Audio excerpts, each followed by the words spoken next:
Bonjour à tous, donc c'est la toute première vidéo dans laquelle je me montre, voilà, je montre en chair et en os. Et donc voilà, c'est un tout nouveau format que nous allons faire donc dans la suite des temps, dans les mois qui vont suivre.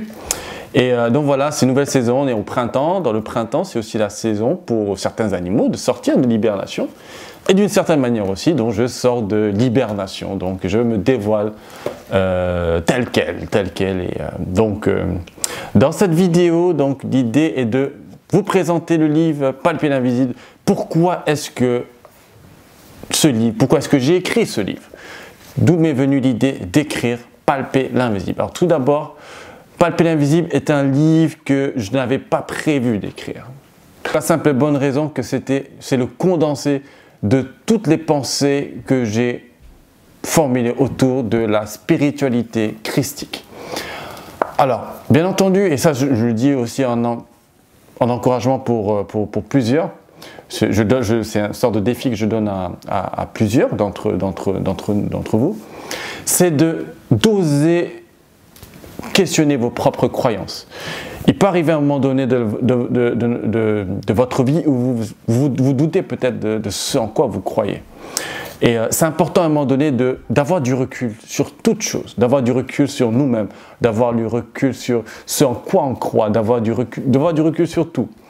Et de re-questionner, de se re-questionner, se dire pourquoi est-ce que je crois en ce en quoi on croit. Pourquoi est-ce que si je suis chrétien, pourquoi est-ce que je suis vraiment chrétien au final? Pourquoi est-ce que je suis musulman? Pourquoi est-ce que je suis bouddhiste? Pourquoi est-ce que je suis athée?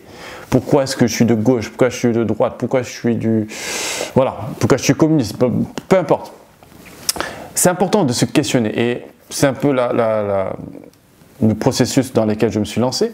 C'est pourquoi est-ce que je suis chrétien? Parce que je suis chrétien à la base et après donc plusieurs expériences surnaturelles, donc je suis venu à la conclusion qu'en fait beaucoup de chrétiens malheureusement sont restés enfermés dans des croyances religieuses.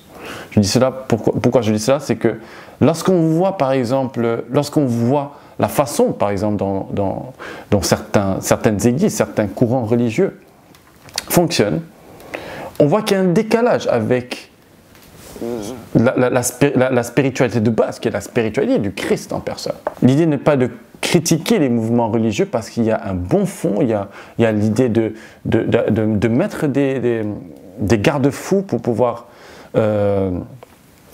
conforter aussi une certaine morale. Mais lorsque je lis la Bible, lorsque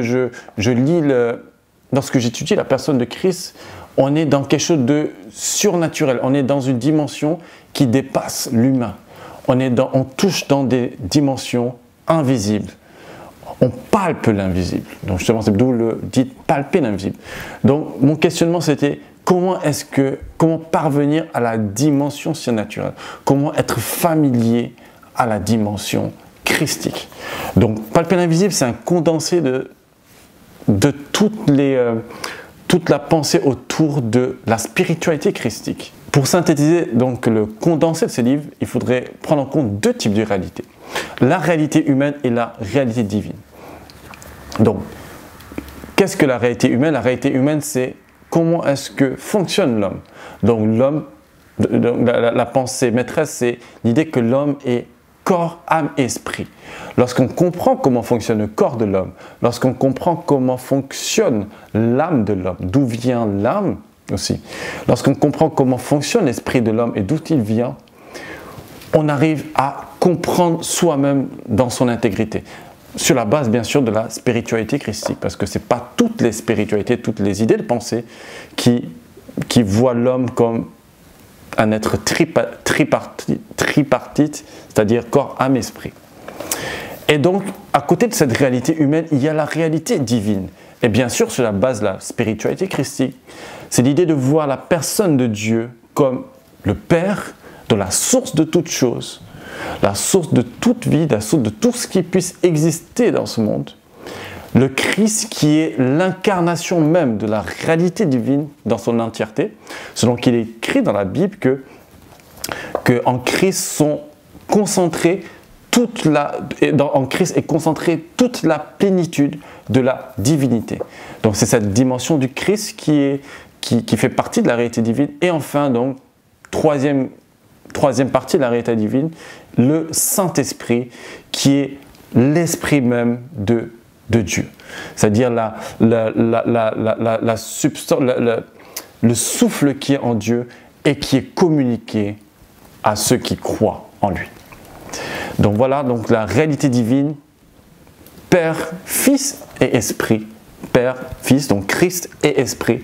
Et de l'autre côté, la réalité humaine, corps, âme, esprit. Et lorsqu'on fait rencontrer ces deux réalités, il y a l'idée de palper l'invisible. Il y a une connexion qui se fait. Il y a une connexion spirituelle qui se fait. Et dans la quête de l'homme, le but de la vie de l'homme, c'est d'arriver à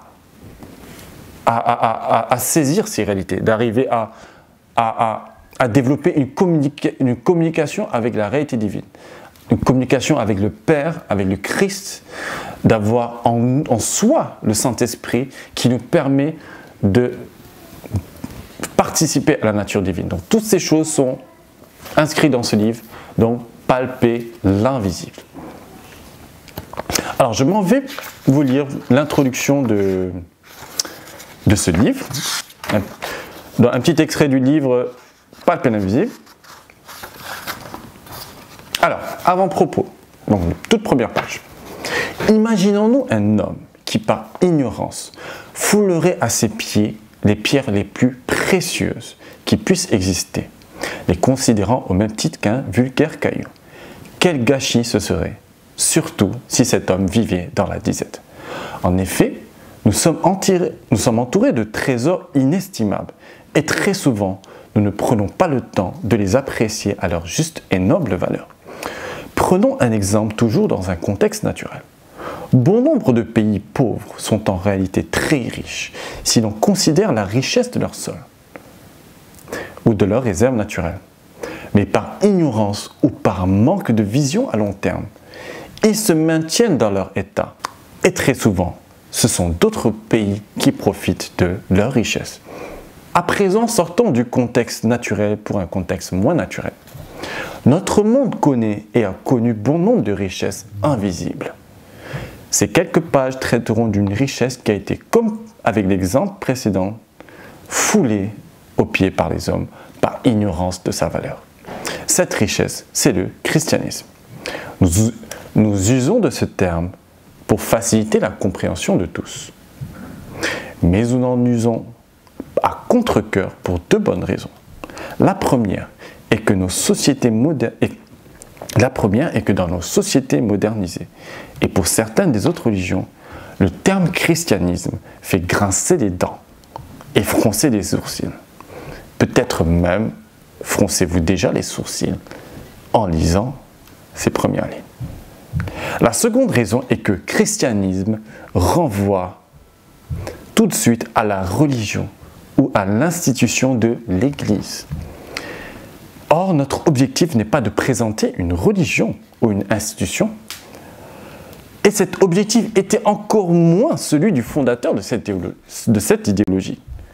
L'objectif de cet ouvrage est de repartir à la découverte de cette pierre précieuse, qui n'est pas en réalité le christianisme, mais plutôt Christ lui-même. Un Christ simple, mais précieux, et qui incarne toute la pensée qu'il a véhiculée. Cette richesse qu'est le Christ cache un trésor recherché depuis toujours, la relation avec la source infinie. En effet, Jésus n'est pas venu apporter une religion qui s'appellerait christianisme, mais il s'est apporté lui-même. Il n'a pas montré une voie, mais s'est présenté comme étant la voie. Il est tout à fait normal de prendre cela comme de la grande prétention. Toutefois, par curiosité, il serait intéressant d'en savoir plus sur cette folle déclaration. Lorsqu'une pensée nous paraît hors du commun et folle, il y a deux possibilités. Soit l'ignorer en préférant ce qui nous est familier et rationnel, soit la sonder par curiosité, Nous opterons tout au long de ces pages pour cette deuxième possibilité et nous nous placerons dans la peau de cet homme ignorant, foulant ce diamant inconsidéré au milieu de cailloux et prenant le temps de le saisir et d'en comprendre la valeur et la richesse. Ce livre s'adresse entre autres aux milliards d'hommes, chrétiens ou pas, qui ont tenu ce trésor entre leurs mains au moins une fois et parmi lesquels plusieurs ont négligé, voire méprisé la valeur. Voilà, Palper l'invisible est une quête. Donc si vous voulez vous procurer ce livre, vous pouvez voir le lien en description.